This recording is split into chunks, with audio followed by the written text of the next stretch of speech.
我係你嘅人生梳理師 Miss Jane，今日同大家講下 AI 嘅發展同靈性教養。上星期同嚟 Amsterdam 嘅朋友食飯，佢哋都有小朋友，我就問最近 AI 發展咁快，香港嘅教育制度有冇相應嘅改革呢？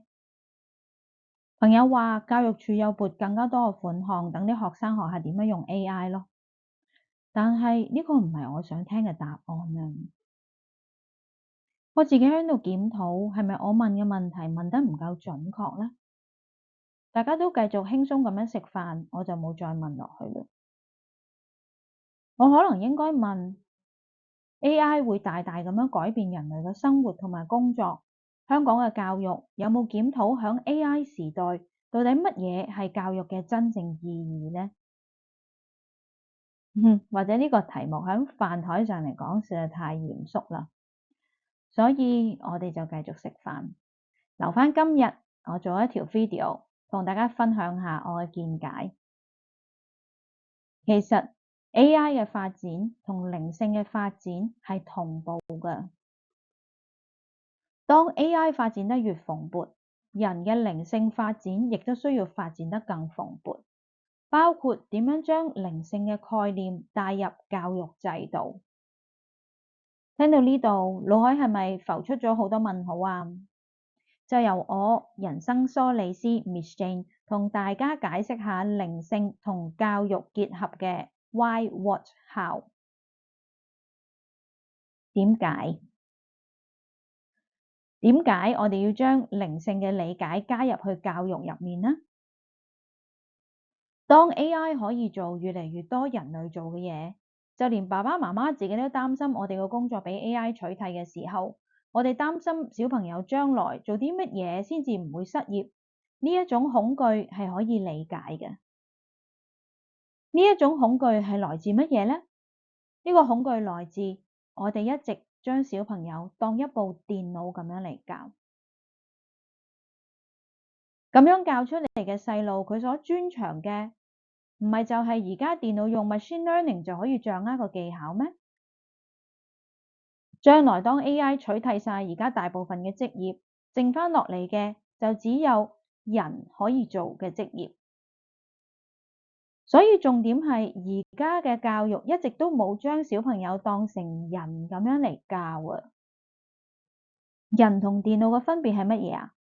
人有靈魂而電腦冇咯。喺而家嘅教育上面，我哋冇承認人係有靈魂噶。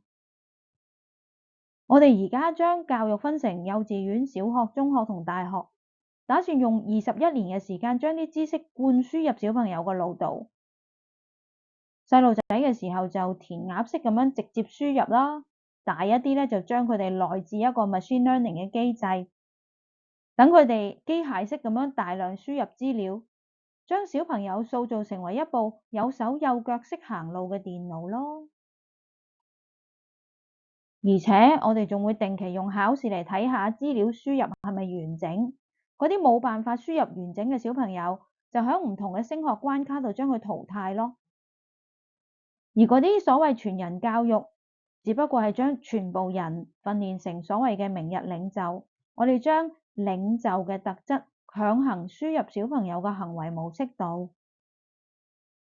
如果小朋友輕機，咁就自然淘汰佢出嚟咯。label 佢係失敗嘅一群啦，然之後請佢出嚟社會嘅時候就做 waiter 咯。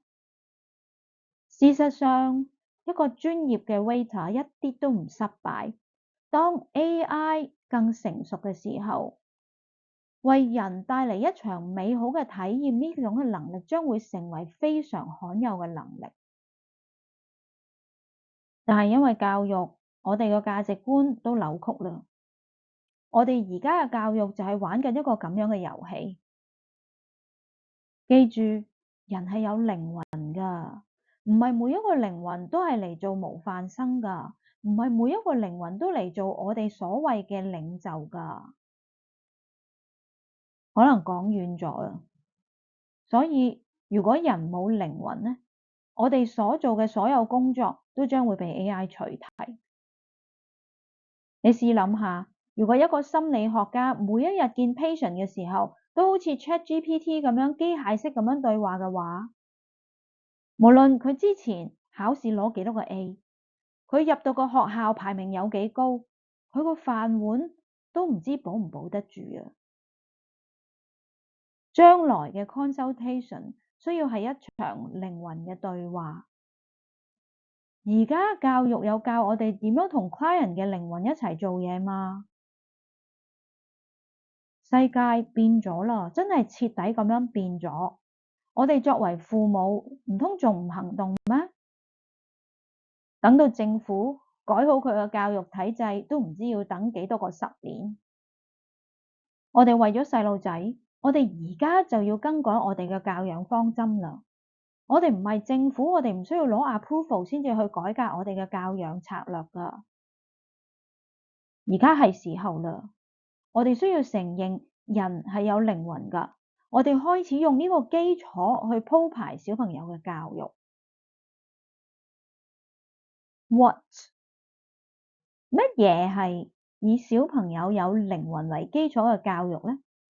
喺呢度有2個概念㗎。首先係小朋友嘅靈魂係需要被妥善照顧㗎。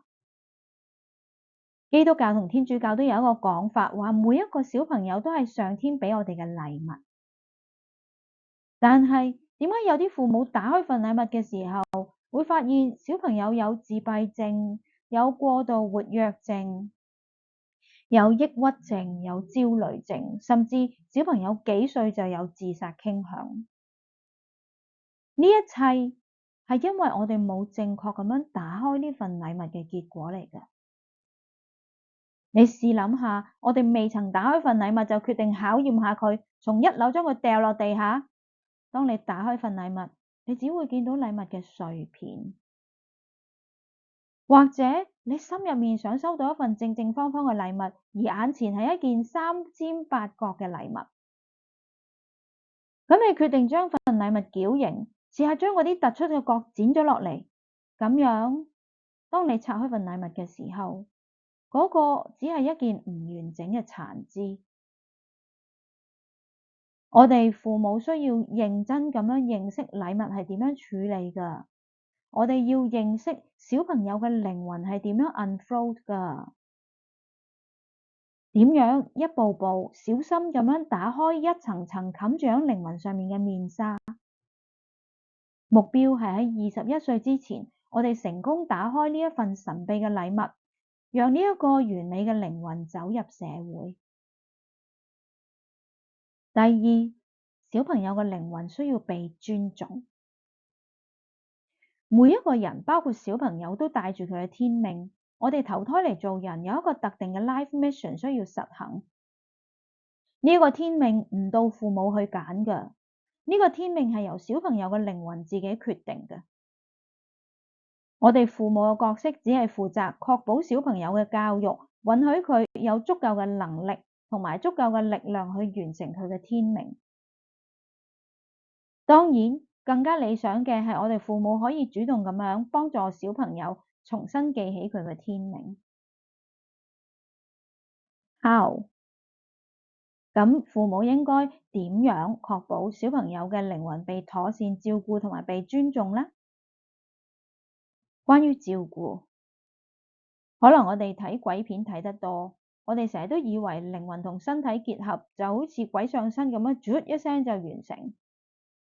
事實上，小朋友嘅靈魂有幾層，每一層靈魂需要完完全全咁進入小朋友嗰度，需要時間，亦都需要妥善嘅事前準備。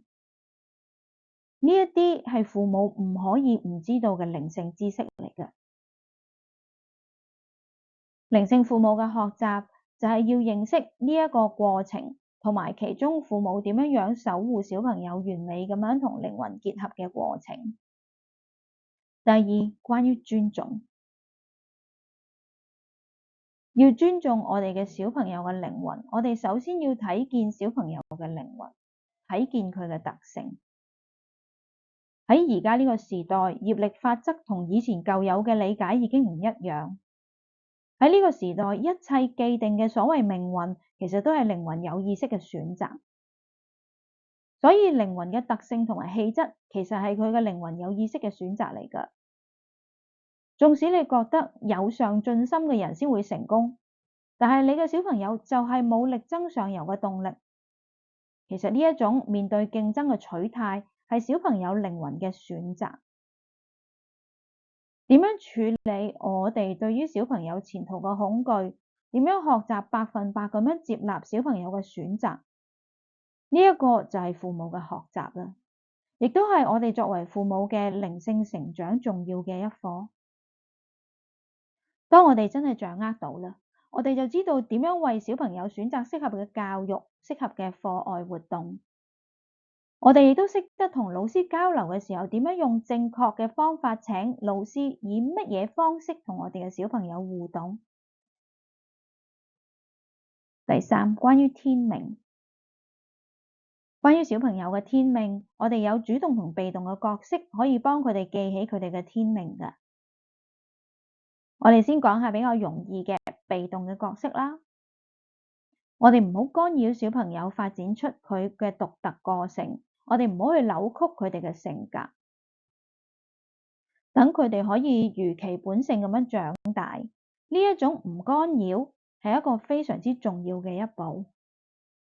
我哋仲可以為佢天生嘅特性作出微調，等佢哋可以更好咁樣帶住自己嘅特性，有技巧咁樣遊走於呢個時代嘅社會度。咁樣嘅微調，其實唔係每一個成人都做得到嘅。要達到呢種境界，我哋首先要自己掌握得到。呢個就係作為父母必須嘅成人成長課程。我哋都可以比較主動咁樣幫小朋友記起佢嘅天命。喺人生中某幾個歲數，好似考下試，突然間老師會俾你 open book 睇1兩眼咁樣。有幾個時刻，靈性世界會參與小朋友嘅發展，令到佢可以更加貼近佢嘅天命。把握呢啲時間點，俾小朋友向內向外嘅探索機會，等佢哋可以有意識咁樣經驗呢一個時刻。概念嘅來源，呢一種考慮咗靈性層面嘅教學，來自我對華德福教育同人智學嘅人生梳理科學嘅理解建立起嚟嘅。華德福教育係喺世界大戰期間創立嘅，創辦人嘅理念好簡單，人會打仗，因為我哋冇人性咯。要喚醒靈魂，人就會有人性，所以華德福教育就係承認人有靈魂嘅一門教育。面對超級叻但係冇靈魂嘅 AI 嘅時代，呢一個教育嘅參考價值就非常之高啦。華德福教育適合呢個時代任何一個小朋友。雖然係咁，但係理解到唔係每一個屋企都可以送小朋友去華德福學校㗎。但係唔好忘記，你隨時都可以喺屋企實行華德福式教養。呢個係一種尊重小朋友有靈魂嘅教養。至於人生梳理呢？人生梳理科學係源自於人智學，呢個係一門對於人生嘅研究。到底童年對於整個人生嘅意義係咩呢？呢一個人生同之前同之後嘅人生又有啲咩關聯呢？呢個就係人生梳理科學入面其中一個範疇。人生梳理科學可以更宏觀咁樣去睇兒童發展，令到我哋埋頭教育我哋嘅小朋友嘅同時，又唔會失去 big picture。靈性父母嘅課程正在製作當中。我呢個 program 冇 quick solution，冇任何雞精班，我帶你切切實實咁樣成長成為一個靈性父母。請你熱切期待靈性父母嘅 workshop。